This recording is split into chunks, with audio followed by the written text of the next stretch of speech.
Welcome to Fix It Home Improvement, covering projects that every homeowner should know and great products for home and garden. Hi, I'm JC, and this is where we share weekly home improvement tips. I'm here with my co-host, Cindy. Hello, JC. Hi, Cindy. Today we're going to be talking about paint and some painting tips. And I'd like to thank eCoast Pro. They gave us a 5-star rating and review on iTunes. That was nice. Yes. So people have been painting their homes for thousands of years, and some of the first paints were made from egg yolk so that it would stick to the walls, and then the colors were made from different plants, sand, and soil, especially a couple different types of clay. Interesting. Egg yolks? Egg yolk, so it's sticky. Was it smelly, too? Yeah, you would think so. Well, I guess they weren't bathing regularly, right? So, yeah, probably covered some of the smell. Get some more of that egg yolk on the wall. Yeah, I think it's time to repaint. So one of the first companies to start manufacturing paint was Akzo Nobel in Amsterdam in 1646. Are you going to spell that? Akzonobel.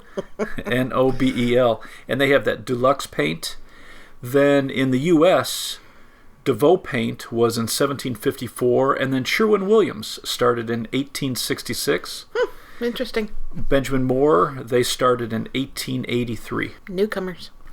Where would you like to start? You want to start with some safety tips? Safety? For paint, yes. So one of the key things... What could you possibly say with this?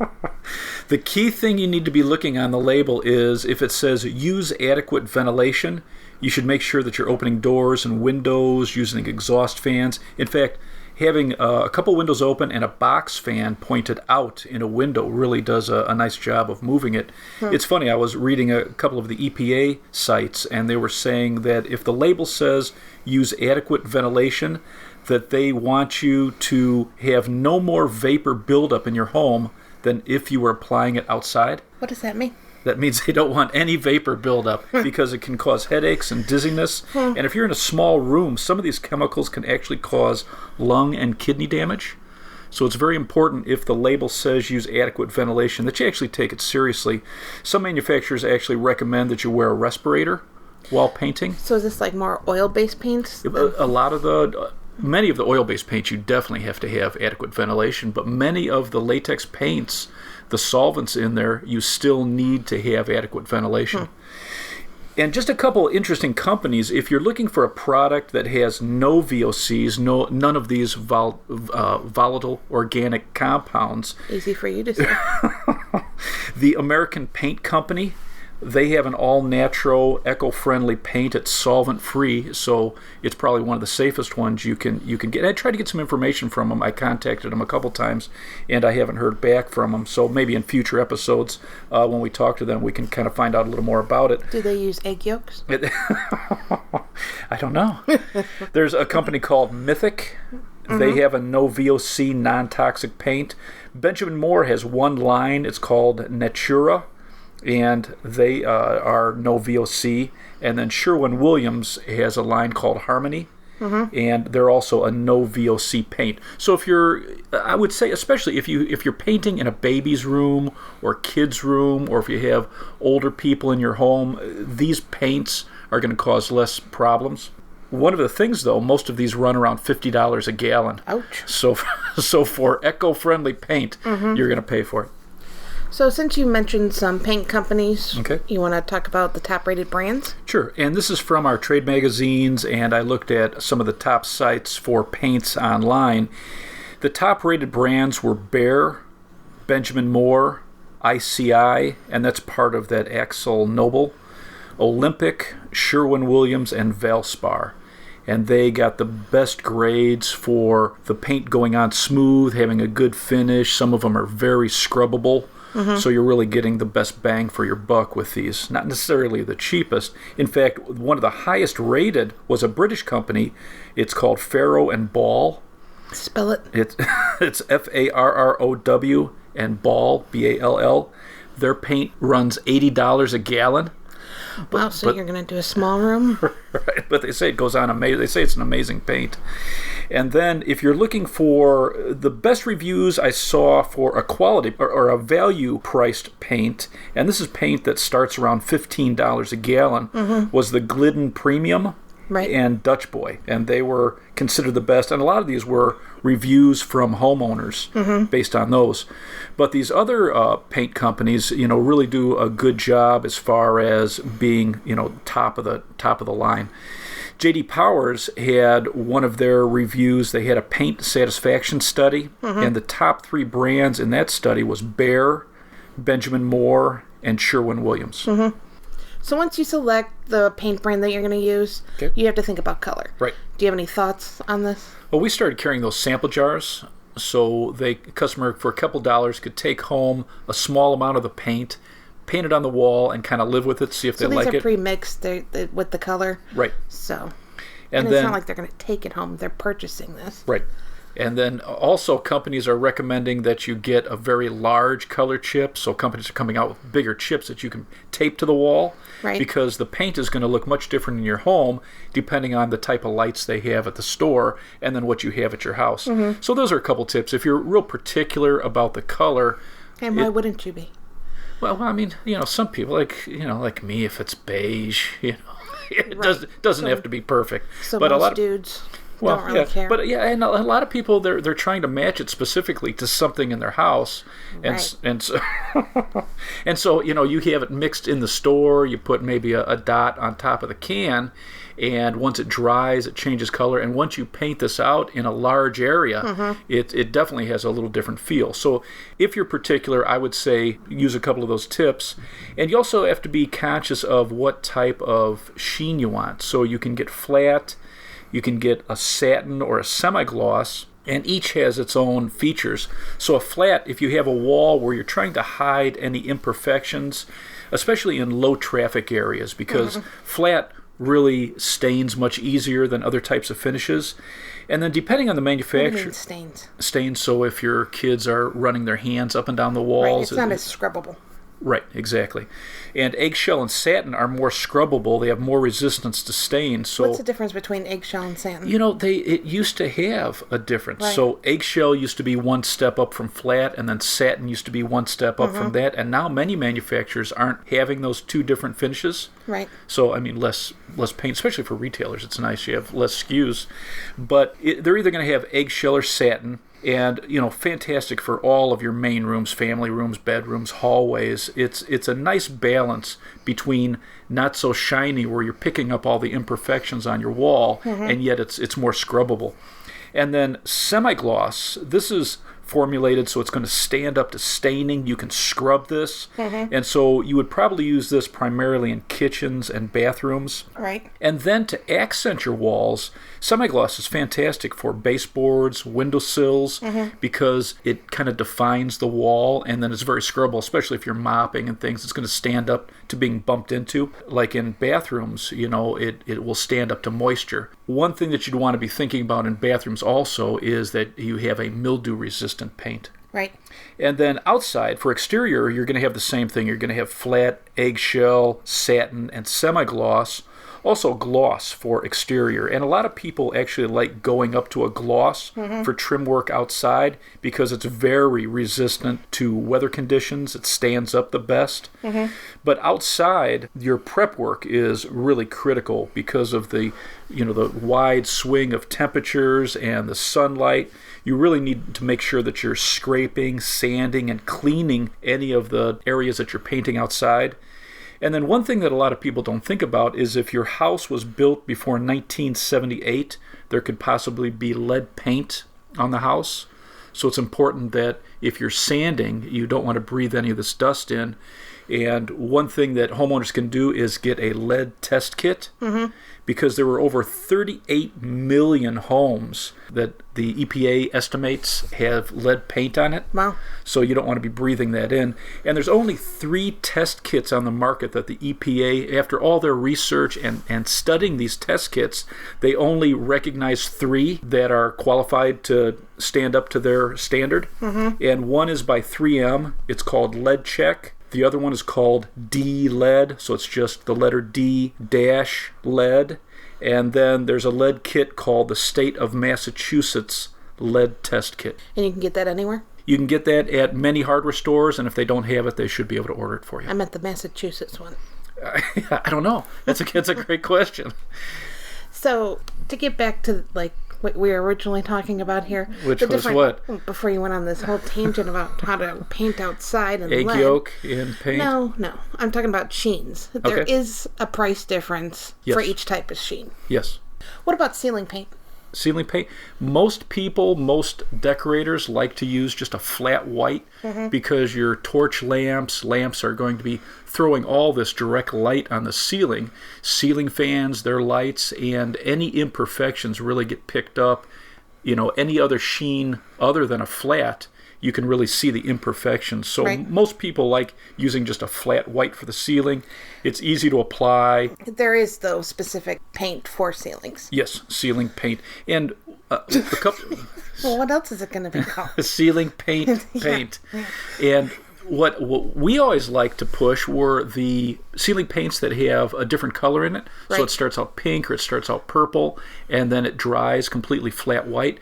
What's interesting, when you're trying to paint a ceiling, if you have a flat paint and you're painting it with a flat paint, if you don't have good lighting, it is hard to tell where you've rolled. And then once that dries, if you've missed spots, then you can tell. So I really think that these ceiling paints that have the changing color really do a nice job, because you can really see that you're getting good coverage, and then you don't have to go back and do it again. How do you figure out how much paint you need? You're going to have to do math. Okie dokie. So an average gallon of paint is going to cover 400 square feet. So we're going to need to measure the height and the length of each wall and figure out how many square feet we have. So let's say we have a room that's 10 by 9 with 8-foot ceilings. You're going to have 2 walls that are 10 by 8. You're going to have 2 walls that are 9 by 8, which is going to give you about 300 square feet. Then you need to subtract the amount of space that you're not painting, so windows and closets and doors. So let's say for that room you subtract about 100 square feet. For a room that's 10 by 9, you're going to need about 200 square feet of paint. And if the average gallon's 400 square feet, that's going to give you 2 coats of paint for a room that's 10 by 9. So that kind of gives you a feel for where you're at as far as, you know, the amount of paint. But it's really just measuring the height and the length and doing the math. Because, I mean, I think most customers don't. They just kind of guess. Right. You could be spending $50 a gallon on this stuff. And if you have custom mixed paint, most of these hardware stores are not going to take that back. So if you goofed up and you have this extra gallon of paint that's, you know, $30 to $40, you know, now you've got touch up, but it does go bad. You know, you can't just let paint sit for years without using it. How long does it last? It's a great question. When I did my training, they said about 5 years. Oh, really? Yeah. Yeah, interesting. I think a couple of the tricks are, if you have half a gallon left, put it into a smaller container. A lot of people will take like that cellophane wrap and they'll drop it onto the top of the paint and then put the lid back on. Because it does solidify. Yeah, it gets harder as a rock after a couple of years. Well, we were just doing a project here, and this was being stored inside, but I had primer. Yeah, and it was a gallon of primer, and there was still a lot left in it, but I mean the whole bottom was just a rock. Right. So if you purchase 2 gallons of paint, and you got the color mixed, how do you make sure that the colors are the same in both gallons? So I would always buy a 5-gallon bucket and then intermix them. And that way you're going to make sure that the color is perfect, it's uniform. And one thing I would suggest that a lot of customers never use were these roller grids. So it's this stiff mesh grate that you can put right into the 5-gallon bucket, and 2 gallons is actually perfect to have in the 5-gallon bucket. So it's this grate that some of them have hooks on the end of it. It goes in at an angle, and now you can just dip your roller cover right onto it. So you're going to dip half or a quarter of the roller cover, and then you're going to run it back and forth on that mesh grate to smooth the paint all over the roller cover surface, and then you're able to paint. So very easy. Instead of having trays and tray liners and pouring, when you're working on a project and you've got a gallon of paint and you're continually pouring it into these paint trays, you've got a chance of dripping. Now you've got this little gallon that sometimes, I know I've bumped into them while, you're looking up and you're using a pole and you bump into this. If you've got a nice big 5-gallon... Stepped in it. Yeah, 5-gallon container, it's much easier, less mixing, less dripping. So I really like that. I think a lot of homeowners get used to just, a gallon at a time. They put it into a tray liner. But that 5-gallon bucket trip, I think, will make the job go much easier, and you're going to have less problems. The point I was trying to make before you did all this. On my tangent? Yeah. Is no matter who mixes the color for you, if it came straight from the manufacturer, 2 gallons of paint are never going to be exactly the same color. Never going to match. And if you run out of that first gallon in the middle of a wall, you're going to see that difference. So I think by boxing them is what most painters call it, by mixing those gallons. And if you have more than 2 gallons, you're constantly intermixing that second gallon or the next gallon with the, like a gallon's worth of paint, and that's going to give you the best look. And you know what? It's a nice another trick with that 5-gallon is, make sure that you get a cover for it, because if you're going to take a break or you have to stop for a reason, you can just put the cover on that 5 gallons and you don't have to worry about now cleaning out a paint tray and, again, dripping or spilling. So what tricks do you have or suggestions, I should say, for before you start painting?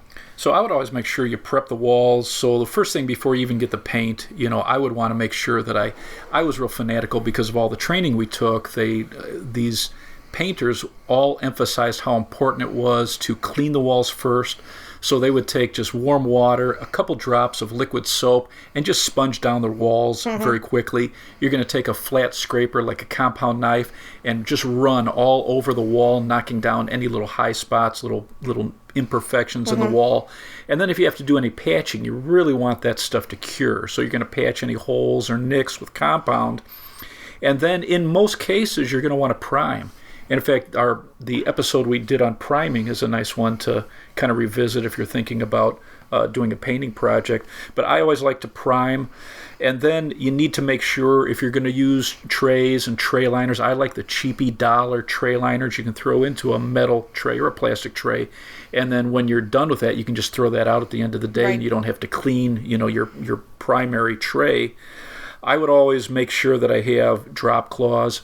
I never liked a plastic drop cloth because when we started remodeling all these homes, when I first started investing in real estate, again, we had no money. We would buy the cheapest stuff. And these plastic drop cloths are slippery, man. Yep. They tear easy. They move very easy. And so, once we actually started making a little money, we bought a couple really nice cloth drop cloths, and they lasted forever. They absorb paint right away. It doesn't go through. Like some people say, I use a bed sheet.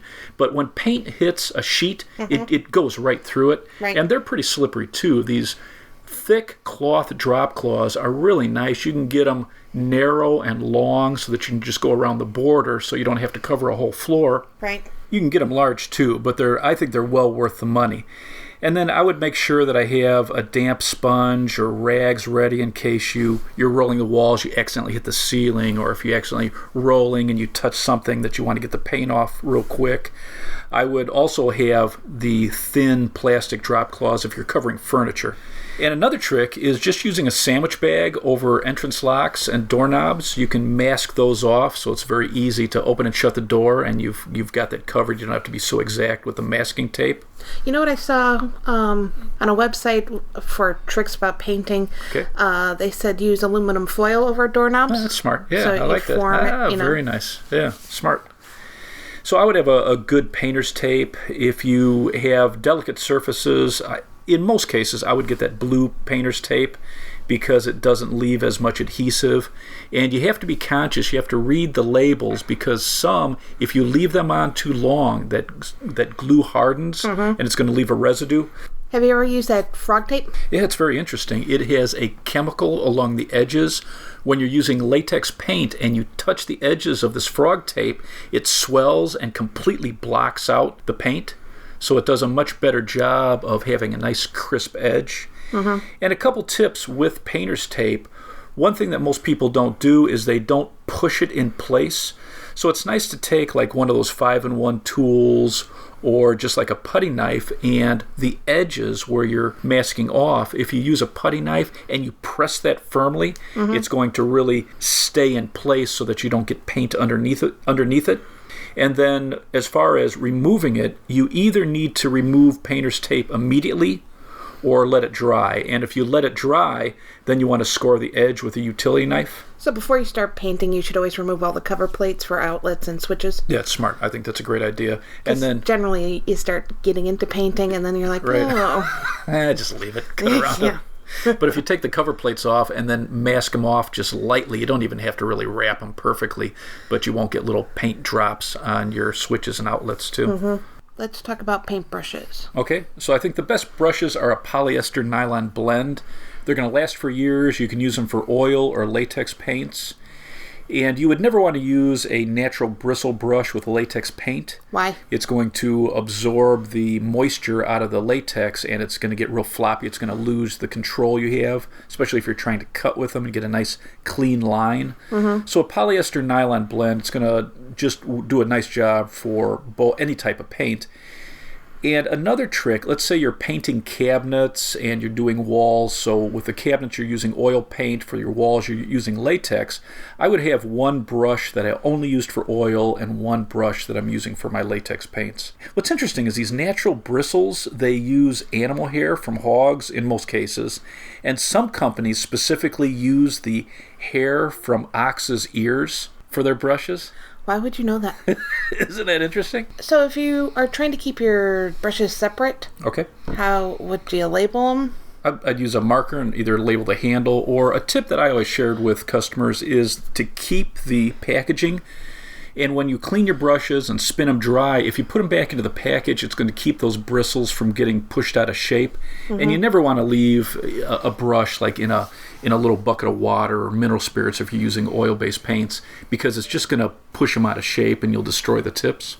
So how do you clean the brushes? So if you're using an oil-based paint, you're going to want to either use paint thinner or mineral spirits. Question I always got to ask is, what's the difference? Mineral spirits is more processed, so there's less smell, but paint thinner is what I always recommended because it's much cheaper, and both of these have such terrible fumes that you don't want to use either one of these in an enclosed area. You want adequate ventilation, so you might as well go with the least expensive, which is paint thinner.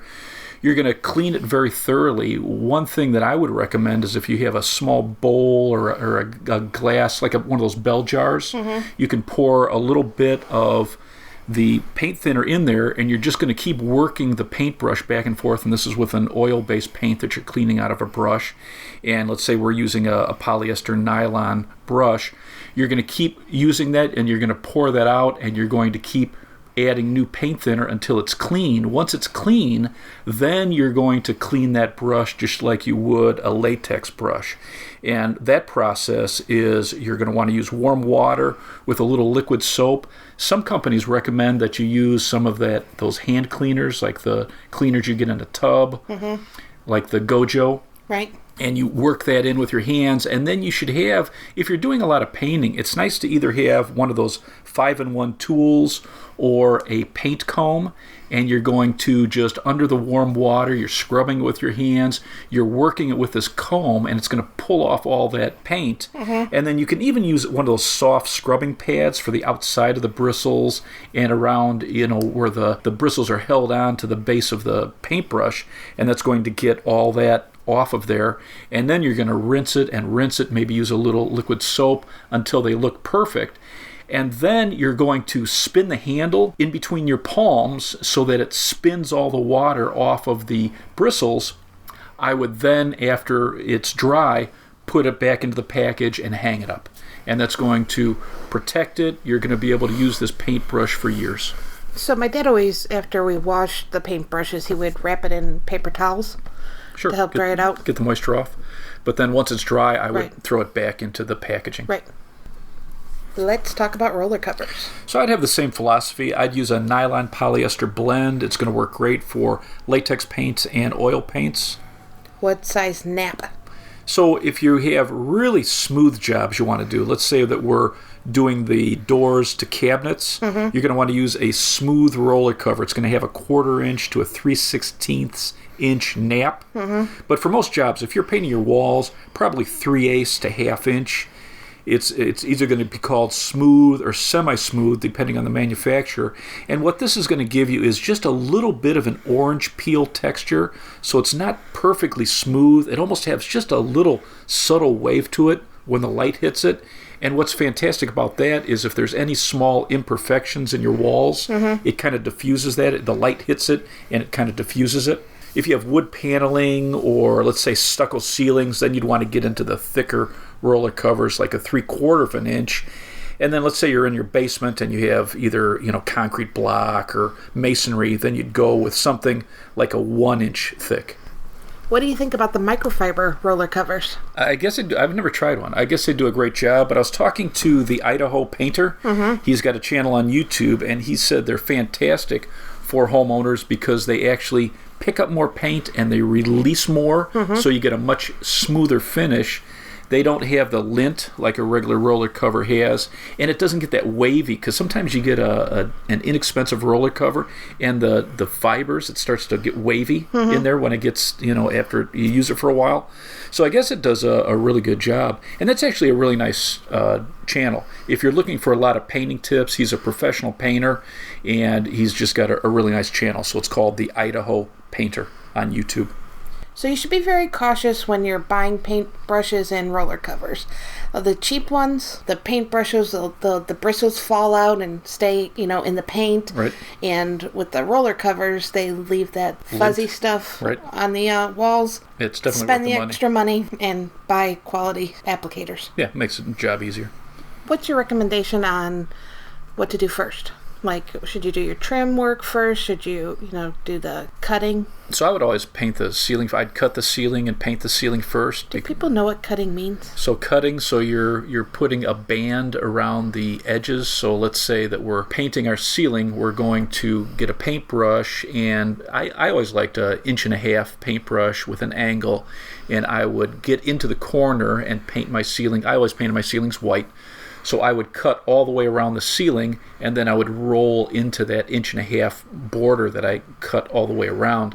And then I always, got some onto the wall too, so that when I cut the wall, so let's say we're doing the wall in another color, we're going to use a paintbrush and cut in that straight line right into the corner.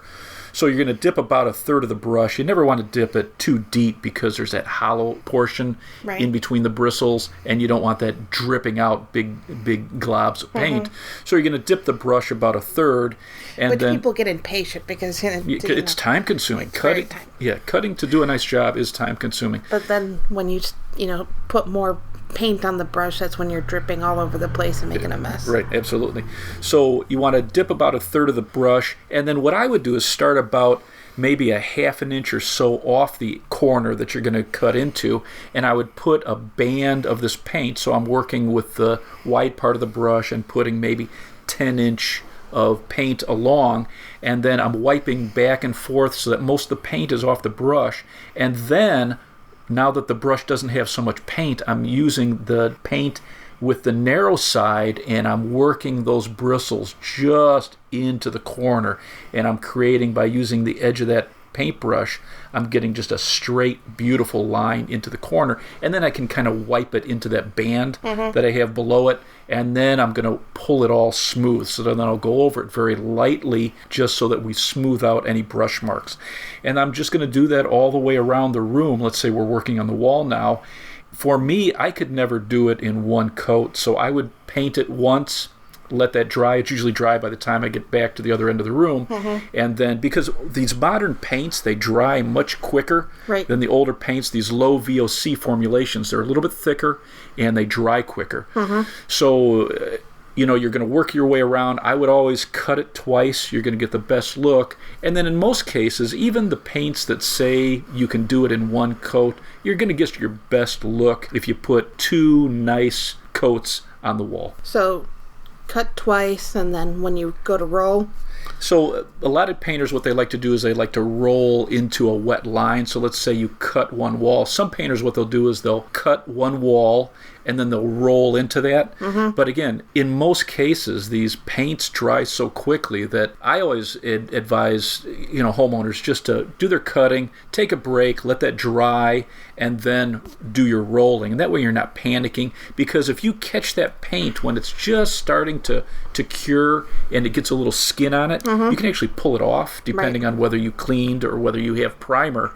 If you're just putting paint over paint and you didn't use a primer and you didn't clean the wall, a lot of times it'll just release and you'll pull off chunks of that paint that you used to cut. So when you're putting the paint on the roller cover, you're not submerging the roller cover in the paint. Right, you're rolling a quarter or a half, and then if you're using a tray, let's say, then you're going back. You're spreading it over the whole. You're exactly. You're putting a nice coat of paint over it, nice uniform coat. But if you dip it too deep, or if you're using the 5-gallon trick with the grate, you don't want to put too much on there. You want a nice amount. Right. And then when you're rolling a wall, one tip that I would say, if you're doing ceilings, you're going to kind of work in 3-foot by 3-foot areas and slowly work your way across. And you're always trying to roll back into wet paint. You never want it to dry because you don't want to leave roller marks. And then with walls, I would do a 2-foot by 4-foot section. And so let's say that we have 8-foot ceilings in most homes. You're going to do 2 feet wide, and you're going to do the top half, and then you're going to dip your roller cover into the paint, and then you're going to do the bottom half about 2 feet wide. And then you're going to go from the bottom all the way to the top, and just a nice light rolling action. You're going to smooth and blend all that together. And then you're going to do another 2-foot by 4-foot section. And if you do that, you're really going to get a nice professional look. One thing that most painters have told me, they used to always recommend create a W first and all that. And most painters say, just roll it. Just put it on there and roll it. And when you first start to roll a wall, you don't want to get too tight to the corner. So you'd want to start off maybe an inch or so off the edge, because that first amount of paint that you're putting on is thick. Right. So you want to put that on, and then as you release some of that paint from the roller cover, then you're going to go back and work it into that edge that you cut into the corners with a paintbrush. So there's definitely a noise that's associated when you have the right amount of paint on the roller cover. Yeah, you're going to hear that moisture, and then you're going to hear when it starts to dry. There's not enough paint, and it almost makes a clacking sound. Yeah. And again, this is time consuming, so if people are trying to stretch. Yeah, and you don't want to stretch it, because that's when you leave roller marks. You want a nice amount of paint, and it is a feel. It's a little bit of practice, so it's not bad to practice. Like if you're doing your home and it's the first time you're a new homeowner, start in the bedrooms, maybe the kids' room, and then work your way to the living room and the dining room and the kitchen, where you want your best look. Room. Right? Yeah, start in the utility room. That's great advice. So we talked about cleaning your paintbrushes, but can you clean the roller covers? Sure, you can use one of those tools. For me, I always just threw them out. I'd scrape off the excess paint and throw them out, because they're hard to store. But if you want to try to save them, you can use one of those 5-in-1 tools, or you can just buy a roller cover tool. It's just a half-moon shaped piece of metal on a handle, and you can roll that under warm water and just continually push off the excess paint, and then work it with a little liquid soap under warm water. But it just takes forever.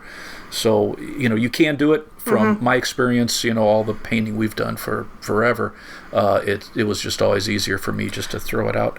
But you can store them overnight. You can throw them in a plastic bag and store those roller covers. If you have really nice Ziploc bags, squeeze all the air out, tighten those up, and they'll stay for a day or two. In fact, you can throw those in the refrigerator, and it'll stay great. So if you want to use that, especially buy a roller cover with the plastic core, a good quality one, throw it into a paper a plastic bag, and you can use that for a few days and do a great job, rather than throwing them out. And then you'd want to let that warm up. So let's say that you're doing a job, you put it in the refrigerator, and then take it out, and while you're setting up the room, half an hour or so, let it kind of warm up to room temperature before you use it. Do you have any thoughts about like roller cages? Again, when we first started, I was using all the cheap ones. I used to buy the cheap ones where it just had the little round ends and just the piece of metal in the center, and you'd have to pull off those caps, and they were just terrible. They were a mess. So we started buying the better cages where you just slide the roller cover right onto that, and it kind of squeezes it. I like one with a really nice, either a nice shaped handle, right. wood handle, or they've got some nice ones now that are rubberized. But primarily, most of the stuff I did, I would have a small stick, and then I would have, an extension pole that would, adjust to different distances. It's like some of the cheaper ones, the roller cover, when you're rolling, you could actually start to... It slides off. Oh, It makes you crazy. Well, I think that wraps up this episode then. If you'd like to subscribe, you can subscribe on iTunes or Stitcher. If you enjoyed it, please leave us a review. You can check out our home improvement videos on our YouTube channel, Fix It Home Improvement. You can subscribe to that as well. If you'd like to email us, you can email us at fixitpodcast@gmail.com. Thank you for listening. Talk to you next week.